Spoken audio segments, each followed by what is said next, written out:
प्रधानमंत्री के आह्वान के बाद पूरे देश में जगह जगह तिरंगा यात्राएं निकाली जा रही है और पूरे देश में देशभक्ति का अनोखा माहौल छाया हुआ है।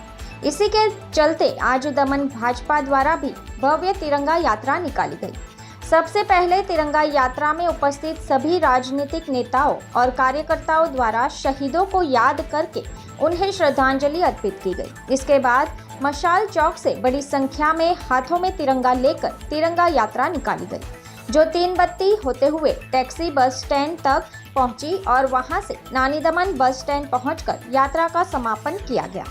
देशभक्ति से भरे गीतों और जोशीले नारों के साथ निकली इस विशाल तिरंगा यात्रा में दमन भाजपा के नेता, बीजेपी कार्यकर्ता और बड़ी संख्या में दमन की आम जनता उपस्थित रही। तिरंगा हमारी शान है, तिरंगा हमारा गर्व है, तिरंगा इस देश का अभिमान है। आदरणीय प्रधानमंत्री के नेतृत्व में देश भर में यह अभियान चल रहा है।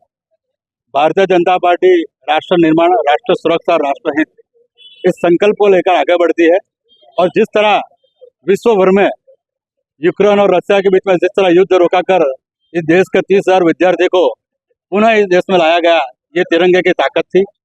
कोरोना जैसी वैश्विक महामारी में पूरे विश्व को जिस तरह भारत द्वारा दवाई भेजी गई, वो इस तिरंगे की ताकत। अन्य देशों में जब भी तकलीफ आई तब अन्य देशों के सामने भारत जिस तरह खड़ा रहा, वो तिरंगे की ताकत है। आदरणीय प्रधानमंत्री नरेंद्र भाई मोदी के नेतृत्व में इस देश ने इस तिरंगे की ताकत को पहचाना है। यही तिरंगे की ताकत को आगे बढ़ाने के लिए इस देश के युवा पीढ़ी को आज़ादी का मूल्य क्या है, आज़ादी किस तरह हमें मिली और इसके लिए हमारे जो माताजी थे, पिताजी, उन्होंने क्या क्या बलिदान दिया, ये सब की सीख देने के लिए तिरंगा यात्रा देश भर में मनाई जा रही है। और जिस तरह हमारा देश आगे बढ़ रहा है, मैं पुनः इस देशवासियों को देश के आगे बढ़ते और तिरंगे के साल का बहुत बहुत अभिनंदन और शुभकामनाएं। Bureau report, the voice news. खबरों में बने रहने के लिए तो वॉइस न्यूज को सब्सक्राइब करें और बेल आइकन दबाएं।